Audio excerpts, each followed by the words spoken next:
Your commentator is Lyle Van.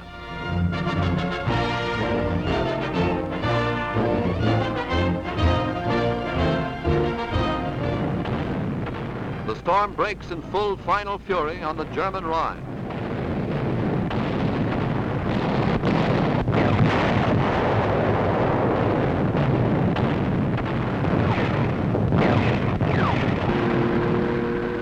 Swiftly exploiting successes, 3 American divisions smash into the battered heart of Cologne. The ancient cathedral looks down through blind, staring eyes upon a great city torn to shreds, smashed into ruin, but still defended by fanatics. Here's the beginning of the vengeance visited on a people who carried terror and destruction to others without reason.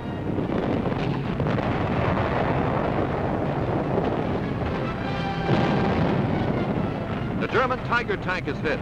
The daring combat cameraman films the scene as the Nazi crew scrambles out of its flaming interior. Cologne is taken, its wreckage symbolizing the certain expiation of Germany's crimes. Suddenly the world is thrilled with the news of a startling achievement. A bold spearhead of Lieutenant General Courtney H. Hodges' First Army captures the Rhine Bridge at Remagen. The startled Nazis react with desperate efforts to destroy it.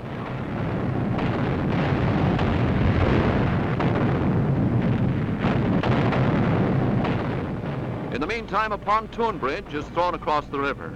When the Remagen Bridge is finally knocked out, the First Army's communications are secure. A final mission of the great bombing fleet. All remaining key rail and communication centers are ripped to shreds. The great assault in force on the Rhine barrier comes with the crossing of the river by the British 2nd, Canadian 1st, and American 9th Armies. Winston Churchill insists on a personal invasion of Hitler's inner fortress. Now the airborne avalanche. Down upon the embattled Reich, 40,000 men leap to disrupt the German war machine in front of the great Allied Rhine bridgehead.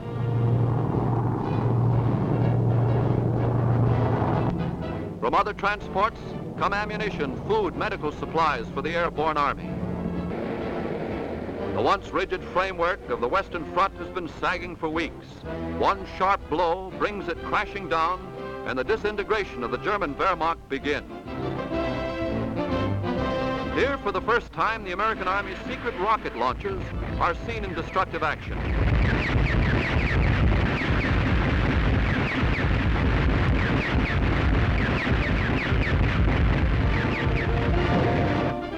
One of the many prisoner of war camps overrun. An American officer shoots the lock off the gate, and the sight of Yank soldiers lifts the hearts of these captives.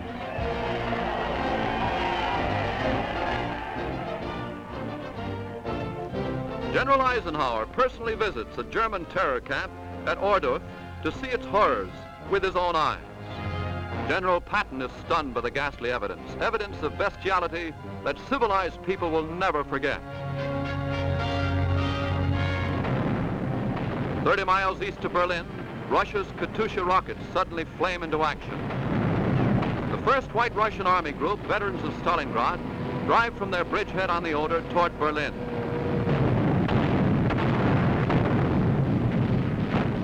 Marshal Gregory K. Zhukov directs the smashing attack. The military grand strategy devised at Yalta is now in full operation to squeeze the life out of Germany. An historic moment arrives when the American and Russian armies make contact on the Elbe, 75 miles south of Berlin.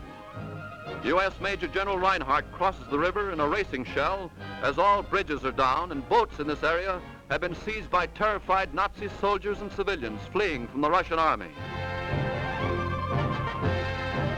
General Reinhardt and Major General C.R. Hubner meet their Russian allies amid happy fraternization between Ivan and G.I. Joe. Now the mighty American tide rolls into Nuremberg. The 7th Army holds a review where Hitler's great rallies were held. Here thousands once gathered to bellow Sieg Heil when Hitler screamed.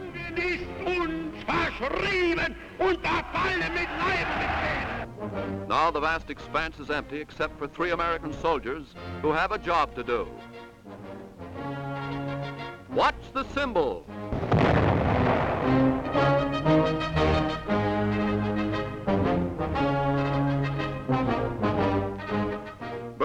once mighty fortress of Nazi Germany now feels the final blows that have progressively stunned, demoralized, and almost stilled its heartbeat. On every side, the last-ditch centers of fanatic resistance are hemmed in, hopelessly beaten. The end has come. Berlin, the city where Hitler planned a total war, becomes a total wreck, shattered and pulverized by months of unceasing air raids, ground into a vast pile of lifeless rubble by Russian bombardment. The fate of the German capital was sealed when the Soviets launched their offensive across the Oder River. The Nazis boasted that they would turn Berlin into a Stalingrad. They failed. The city becomes a jumble of stone, the greatest wreck in human history, holding in vast tombs beneath its ruins unnumbered victims of its fate.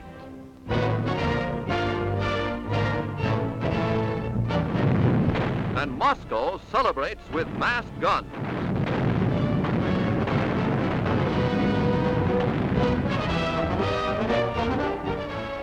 Mussolini is captured by Italian partisans, and 50,000 screaming men and women of newly liberated Milan swarm around the body of the hated fascist who lies in the public square, riddled by the bullets of a firing squad.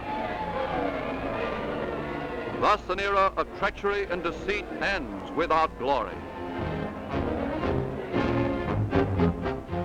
The beginning of the end comes suddenly in northern Italy at Caserta. The representative of Colonel General von Wiedenhoff, German commander in Italy, signs the document of unconditional surrender, throwing wide open the Brenner Pass to southern Germany. Thus, the oft-forgotten British and American armies in Italy achieved the honor of forcing the first big Nazi crack-up.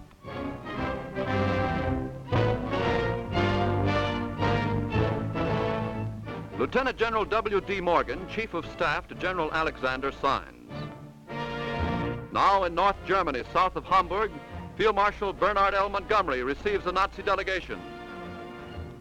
They assemble in his headquarters. The German delegation will now sign this paper. Admiral Hans Georg von Friedenburg surrenders all German armies in North Germany, Holland, Denmark, and Norway. Montgomery signs for the triumphant finish of a fighting crusade all the way from the gates of Egypt. At Reims, France, a certain red schoolhouse becomes famous. Colonel General Gustav Jodl, Chief of Staff of the German Army, arrives at General Eisenhower's headquarters. These Nazis had delayed to avoid surrendering to the Russians, but General Eisenhower gives them a sharp ultimatum: sign or the war will go on. The great moment arrives as the surrender papers are prepared. Jodl, authorized representative of Admiral Dönitz, temporary head of the German government, signs the surrender document, the final capitulation of the Nazi state. So ends Nazism, the scientific organization of all that is evil and bestial in man.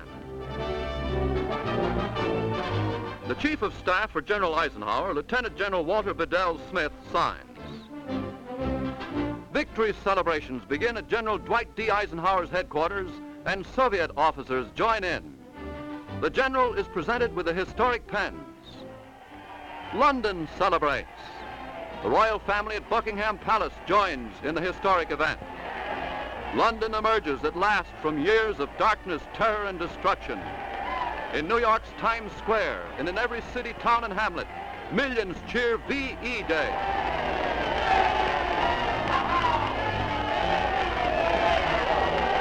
Freedom-loving people everywhere hail the final decisive victory over Germany.